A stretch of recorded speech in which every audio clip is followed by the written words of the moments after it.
triangle in terms of defending it, and you know, we talked about the application of it, but with defense in mind. So now we're going to talk about the physics behind the triangle, the mechanics behind each part of your body, and a couple of ways that you can put it on. And this is with offense in mind. You know, we're thinking about ways to finish it. Okay, so there's a couple of ways. There's a few ways, main ways that you can usually see the triangle get applied. You know, and the key is you don't want to ever be wild or like rodeo where like you're out flailing around. You kind of want to be smooth and control with all your movements, right? And you're going to be trading one arm in, one arm out. My hips are always going to be coming up to meet it, and my legs kind of grab it.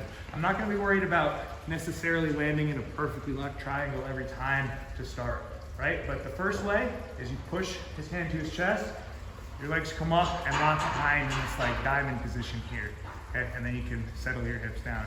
If you're going to make a drill of this, you're going to alternate. Bring your hips up, down.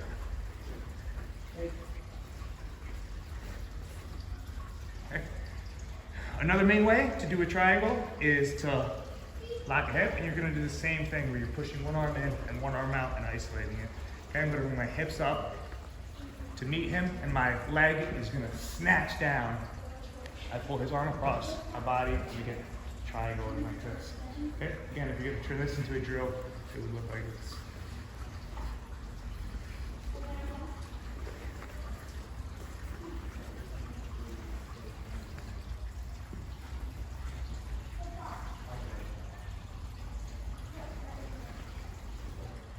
Okay, the last like main way that we're just going to touch on for right now is when you get like this overwrapped position, which I get a lot, where you have the person broken down. I usually will have fed this collar to my opposite hand, and this just kind of keeps them locked down. This is a frustrating position for the person who you have trapped because they can't really do much. They have to fight the position before they can start trying to pass.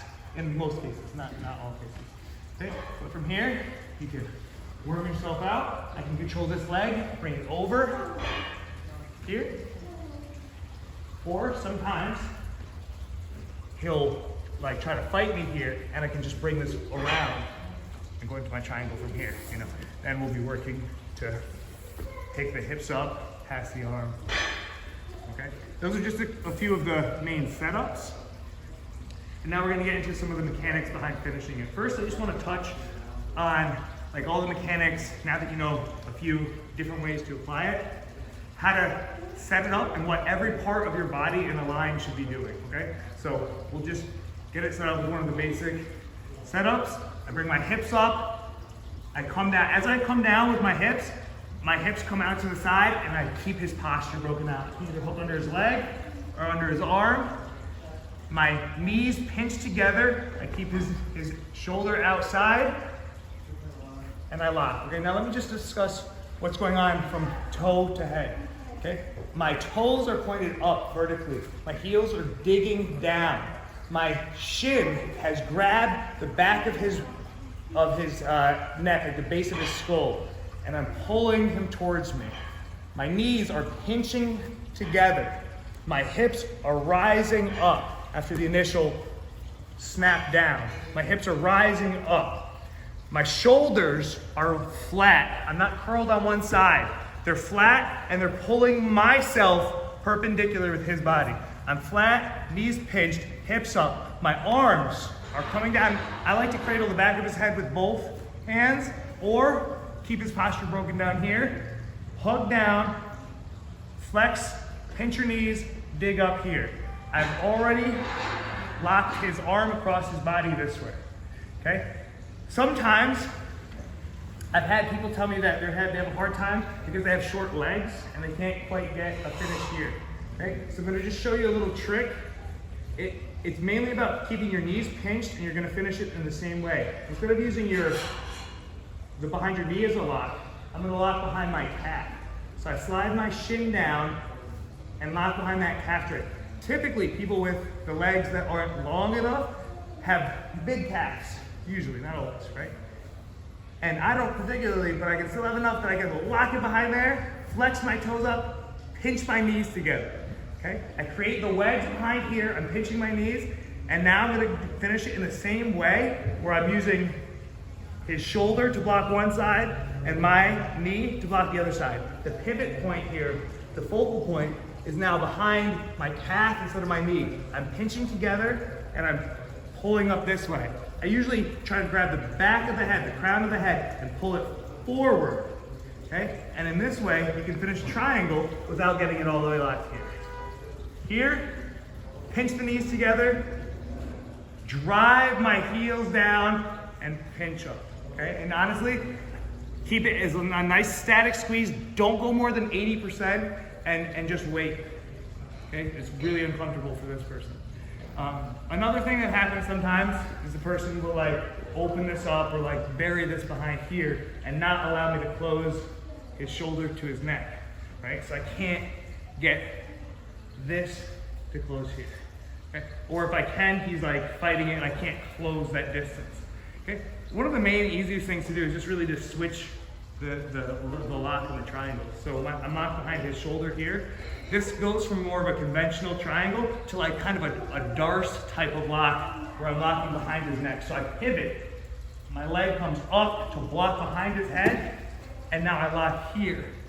Okay? Now I've switched the angle completely, and it's a more uncomfortable choke, if that makes sense. And I'm gonna do the same thing where I'm gonna pull his head down into this arm that he was trying to block, squeeze my knees together, flex my heels, the same mechanics, except I'm on this side now. And I can usually finish by pulling his head down into here, in this fashion. Okay? One more option from this position, sometimes you can't get the lock all the way, like he's keeping it open here, right? Just like this. And I can't get switched over to one side or the other. It's a very simple, I think people have called it like the diamond or the tripod. I'm just gonna lock my hands together behind my knees. I'm gonna straighten my legs in this fashion and hug his body towards me in this fashion. Here. When I'm hugging, what I'm doing is pinching my knees together. By pinching the knees together, it creates the choke on this side and allows the choke on this side. Here, if he's giving me a hard time with base, I just extend. By extending, my knees pinch together, and I use my hands to complete the choke right there. One last move that typically gets me out of here is not quite a triangle variation, but it's one that I use from here a lot when people are defending it and I'm starting to lose it, like say I've switched to this position and I feel like I've lost this lock, right? I'm just gonna switch this and do a simple, instead of going into a full omoplata, which is kind of easy to defend, I think, you know, it's not if you're really good at it, but it's hard unless you're high level. I'm just gonna switch. This hand is gonna hug under the legs, I'm gonna control his sleeve, and I'm gonna extend out. As I extend, I just roll over, and I come up to that sweet omoplata sleeve. You can finish arm bar right there. And we roll off the neck a little bit. We can go a little bit more into detail about the omoplata sweep, but I find that's the highest percentage, just little sequence, and I find myself in that.